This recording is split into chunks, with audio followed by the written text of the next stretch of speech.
Les amis, c'est la fin de l'aventure et également le début d'une autre aventure pour notre cher papa, Monsieur Sylvestre. Et nous allons d'abord lui demander de se présenter, d'où il vient, ce qu'il est, ce qu'il fait. Et maintenant, prendre son avis par rapport à ce programme. Alors, Monsieur Sylvestre, présentez-vous s'il vous plaît. De me présenter aujourd'hui, c'est quelque chose d'assez difficile, mais aussi simple. Je suis simplement un ancien fonctionnaire qui a toute sa carrière pratiquement dans la fonction publique, ensuite qui est allé dans une société d'État, pour l'agence de régulation des télécoms, pour ne pas la citer. Donc, c'est là où j'ai passé mes derniers moments. Ensuite, j'ai pris ma retraite et donc, depuis que j'ai pris la retraite, j'étais à la recherche de quelque chose. Il fallait que je fasse quelque chose. À force de chercher à gauche et à droite, j'ai d'abord eu l'opportunité de vous suivre à travers les réseaux sociaux. J'ai suivi beaucoup d'autres personnes. À la fin, je me suis dit, ceci m'inspire plus confiance. Et c'est dans cet ordre d'idées-là que je me suis dit, est-ce que je peux m'embarquer dans ce qu'ils sont en train de faire? C'était tout nouveau. J'avoue que j'ai hésité. Okay. J'ai hésité parce qu'un fonctionnaire mettre une certaine somme pour venir à une telle aventure,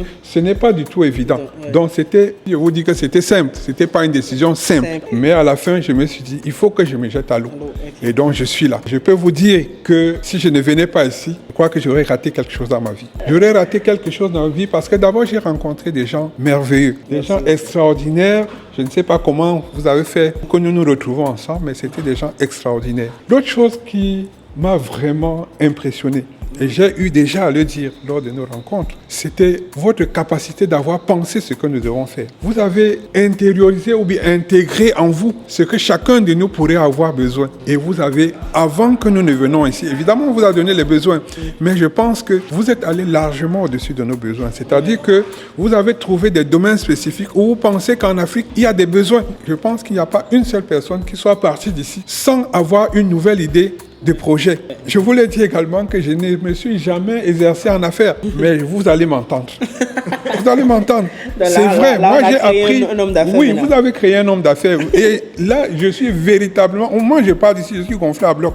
Ouais. Et je suis sûr que trop parler, ce n'est pas toujours important. Il vaut mieux des fois se taire et qu'on voit les gens à l'action. Ouais, voilà. Moi, j'ai une question pour vous. Et vous êtes venu maintenant en Chine. Qu'est-ce que la Chine vous a inspiré? Et selon vous, comparativement à ce que les médias disent, à ce que vous pensez avant de la Chine, et avec ce que vous avez expérimenté avec nous, quelle lecture vous avez aujourd'hui de la Chine? Et comment vous pensez que les Africains devraient s'inspirer ou pas de la Chine pour pouvoir développer des affaires, développer également notre économie? Je pense que très souvent nous parlons de la Chine sans connaître la Chine. En tant que fonctionnaire, j'ai visité la Chine. J'étais à Beijing, mais en tant que fonctionnaire, j'allais dans ma chambre, j'allais travailler, je venais dormir. Je ne peux pas dire que je connaissais la Chine. Vous m'avez donné l'opportunité d'entrer dans la Chine profonde. J'ai visité plusieurs villes. Enfin, le groupe a visité plusieurs villes pendant que j'étais là. Cette visite a été une grande opportunité pour connaître la Chine. D'abord, connaître les hommes. L'humilité qu'on connaît aux Chinois, je ne pense pas qu'il y ait ça nulle part dans le monde. C'est des gens extrêmement humbles. Vous ne pouvez pas imaginer, en tant qu'Africain, que vous arrivez dans une société dirigée par un multimilliardaire en dollars. C'est lui qui vient vous recevoir à la porte avec toute son équipe et avec toute l'attention. Pour quelqu'un qui n'est pas sûr que vous allez mettre un sou dans son affaire. C'est incroyable ce qu'on a vécu ici. Ça devrait pouvoir inspirer chaque Africain qui est dans le monde des affaires. Nous, en Afrique, vous savez, généralement, dès qu'on a un peu de sous, nous sommes le centre d'une somme de nombreux du pas, comme disent certaines personnes. Mais ici, tu apprends que des gens peuvent être immensément riches, mais à côté de vous, quand ils passent, ils sont tout petits. Franchement, la première des choses. La seconde chose, c'est que j'ai démystifié un peu ce que c'est que l'industrie.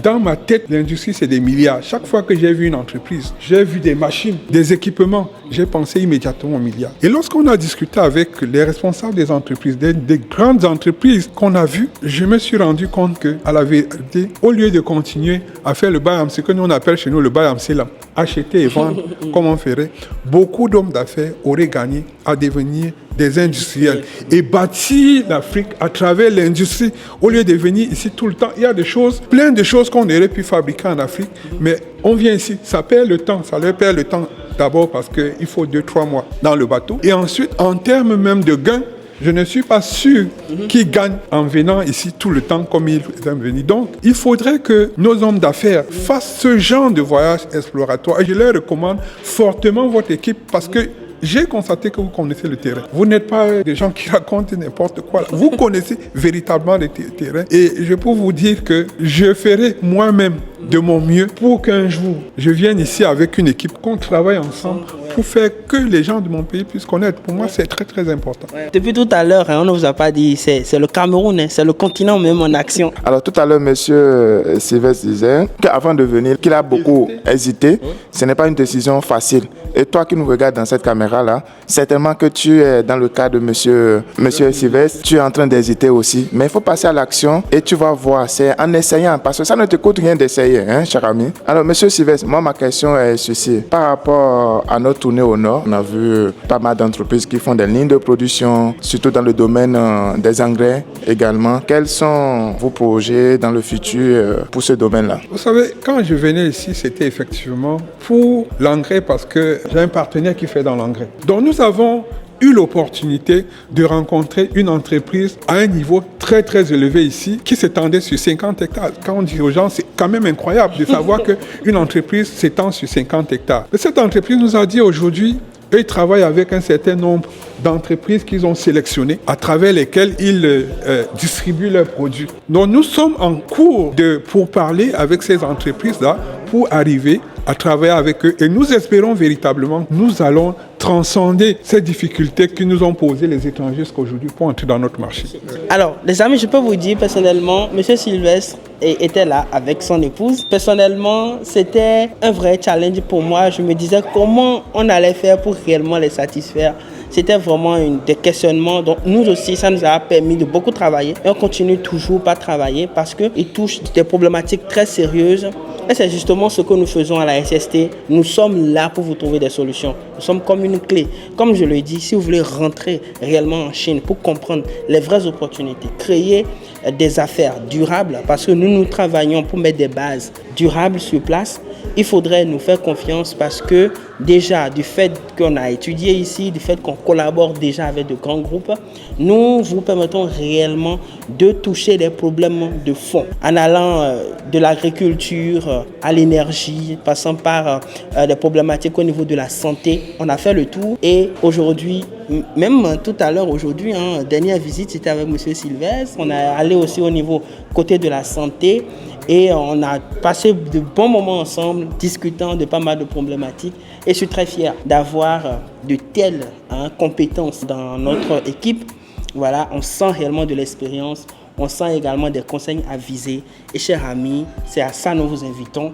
Et c'est ce creuset-là que nous craignons ici pour créer également du réseau. Ce réseau qui va nous aider, chers amis, à avoir le réel impact que nous espérons au travers de nos différents programmes. Faites-nous confiance et vous ne serez pas déçus. C'est ensemble que nous allons le faire. SST un jour, SST toujours avec Sinofri. On ira de l'avant ensemble. Bye bye.